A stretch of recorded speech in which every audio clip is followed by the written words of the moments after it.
Welcome to the Bellefleur Tire Shop Grand Falls Rapids pregame show. I'm Tyler Rains, and once again, as always, there is a lot to talk about on this episode of the pregame show. The Yarmouth Mariners are in town from Nova Scotia to face off against the Grand Falls Rapids in the Rapids' first of two games, first Yarmouth and then West Kent on Sunday afternoon.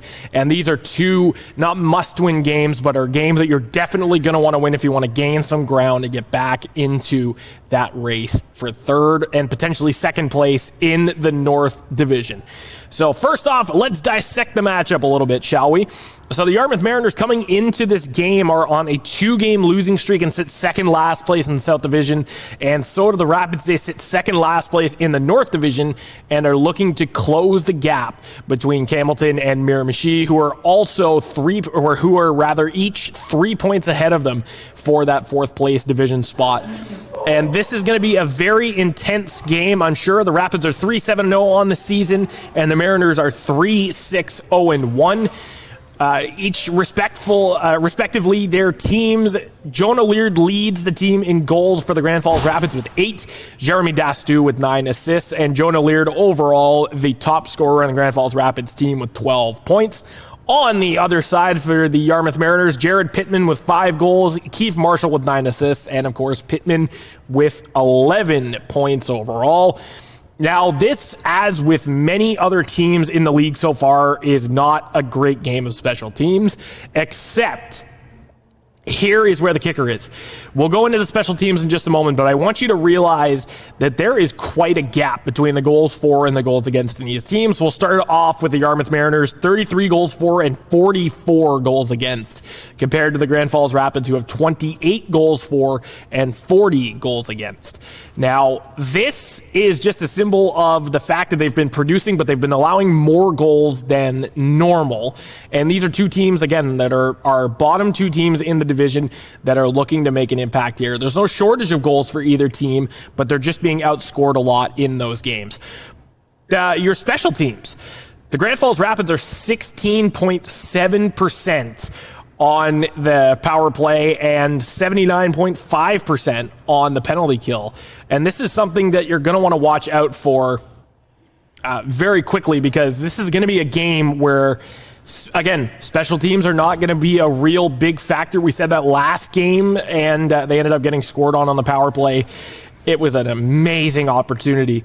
But this is a great opportunity for the Rapids to showcase their penalty kill, and for the Mariners to really start to hone in on their power play and their penalty kill as well. Now, I want to talk a little bit about what the keys are going to be to this game. Now, we saw, obviously, in the last game, the Rapids got into a little bit of penalty trouble. There were some undisciplined calls. They weren't really playing very well in the neutral zone, turning the puck over a lot and giving up those scoring chances. That cannot happen if they want to win this game. Now, I know Yarmouth doesn't seem like a very strong team on the power play, or 5-on-5 for that matter, but the fact of the matter is, penalties are penalties. Even though they have 79% on the penalty kill this season, you're still not going to negate every single penalty. There's going to be a goal if you keep in the box. So the key to the game for the Rapids tonight is to just stay out of the box, stay disciplined, play your game, and not let them get under your skin to the point where you are taking those egregious penalties. This is going to be a game where I like to refer to this weekend as the Marine weekend, because the Yarmouth Mariners are in town and West Kent. It's usually a weekend, as you can tell through the first couple weeks of the season. And this is going to be a statement game of sorts, because you have Yarmouth, who's looking to climb back into the divisional race and catch up to Amherst, to Valley, to Summerside eventually in first, and that's as is the goal for each team. But the Grand Falls Rapids, I think this is a game to really prove to the rest of the division that this team is more than what they're making them out to be. And again, this is a team that has so much talent and so much potential. We've seen that. We've seen the dominant wins that they've had this year. We've seen the tough losses. But in those games, there has been a lot of great scoring chances, a lot of incredible opportunities that they've converted on. And it's not for the lack of tries. It's just the puck luck, right? It comes down to, can you bury it, and can you have those chances to bury it? So for that, it's not with the lack of trying. They are doing their absolute best, and it only continues to get better from here, as we've seen.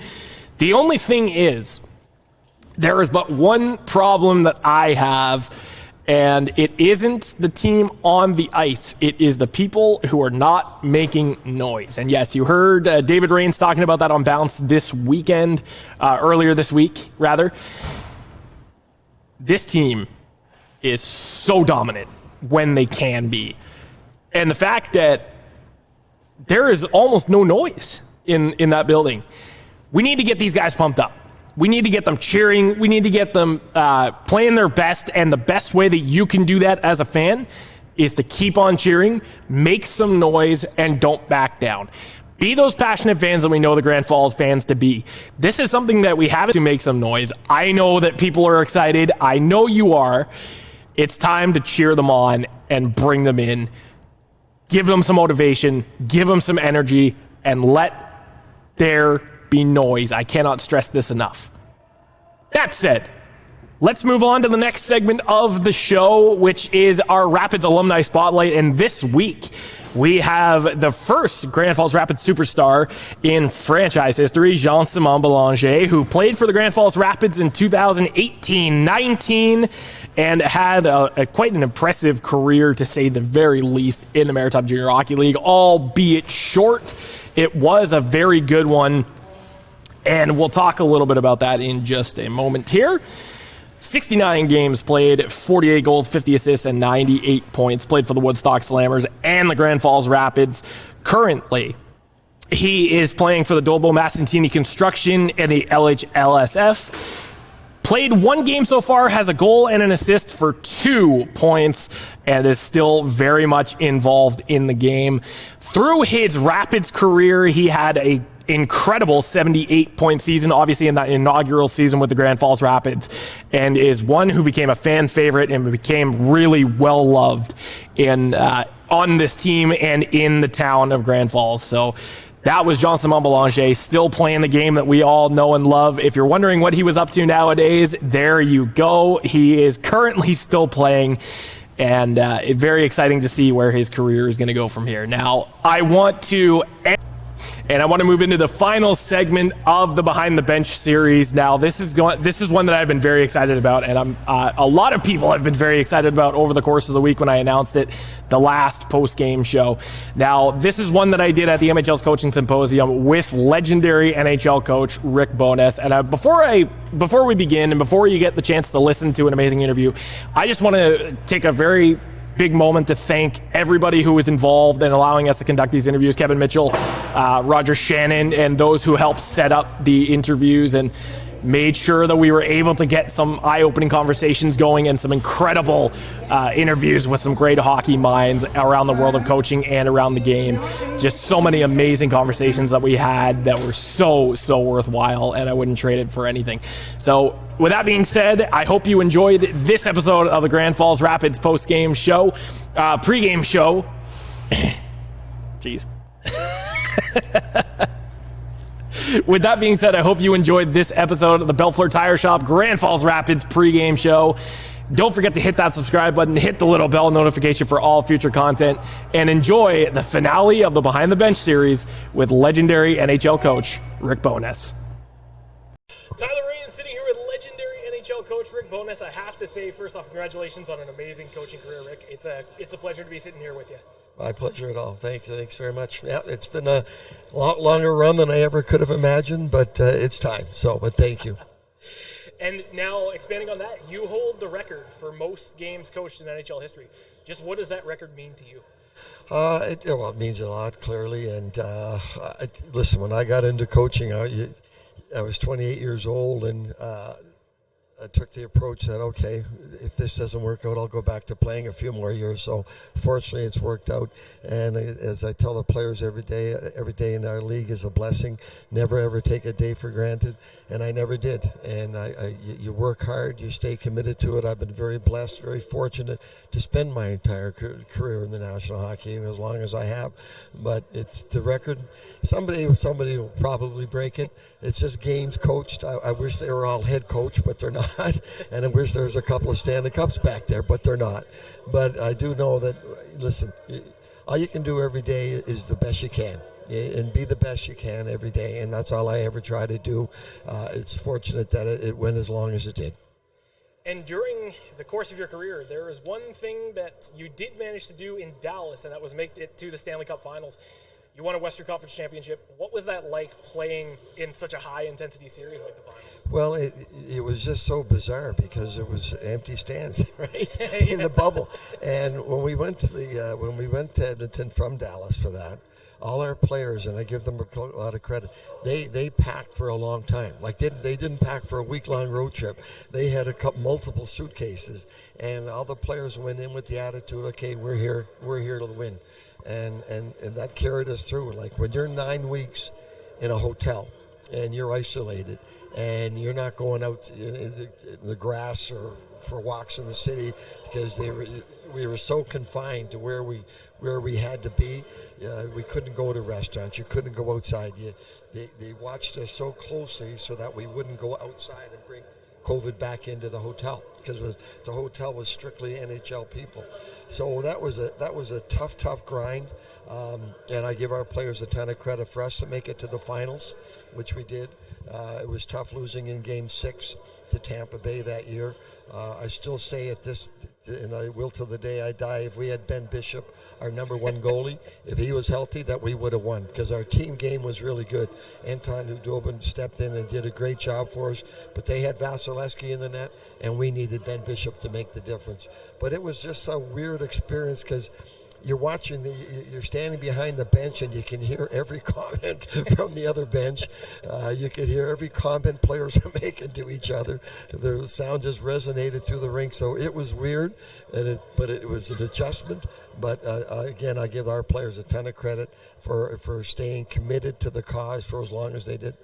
And in terms of how the atmosphere stacks up, I know you mentioned when you were in the bubble, there was a whole lot of radio silence compared to when fans were brought back into the building. How would you kind of explain the change in the atmosphere from there?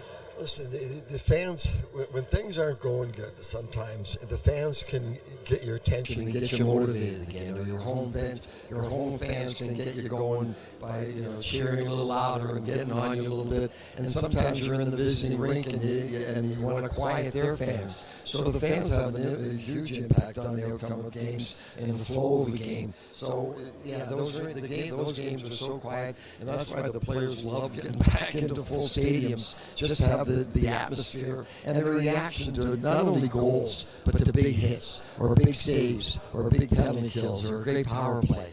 There's always on the bench, you always get a reaction from the fans, and it resonates down on the bench. So that was missing during the bubble, and the players feed off fans in a lot of games, and the players love getting back and forth with 18,000 people as opposed to nobody. Absolutely, and one of those things was you actually were part of a special moment. You both played and coached in Winnipeg. Now, I wanted to talk a little bit about that. So first off, how different is it from back when you played to when you came back to coach? Well, the team was better when I came back to coach. When we played there in 1980, we weren't very good. So that was a struggle. But when I did come back to coaching in the 80s, we had great teams in Winnipeg. We didn't have the goaltending Edmonton had when they had Grant Fuhr. But we had good teams, really good teams. And if we had a goaltender at the caliber of Grant, we're confident we could have beat Edmonton. We beat Calgary a couple of times in the playoffs. We couldn't get through Edmonton.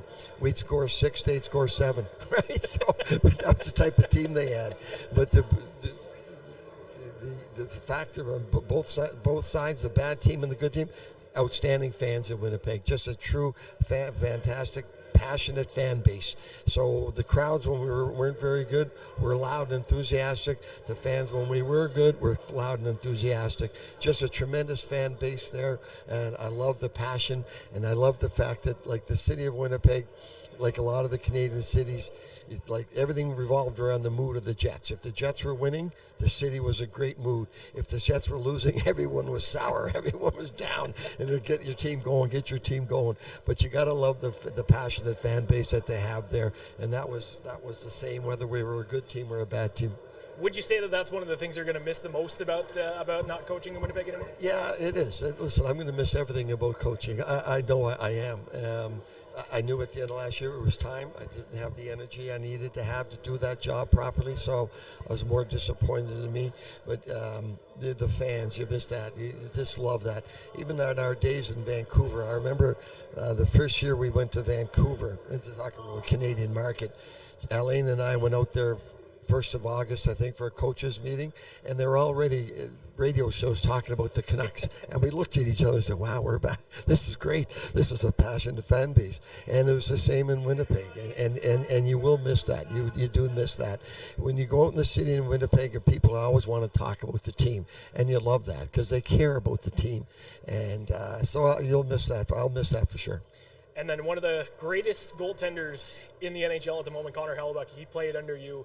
Of course, just give me a little bit of an idea of how dedicated he was to the game and to the team specifically. Oh, listen, he was an outstanding competitor, tremendous work ethic, but tremendous amount of respect from his teammates because of that.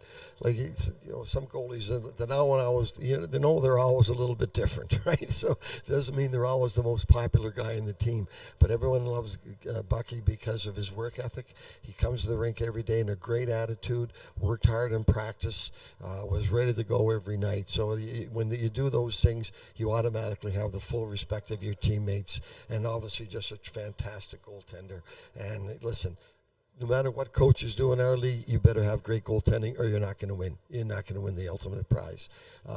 Connor Hellebuyck gives the Winnipeg Jets a great chance to win the ultimate prize.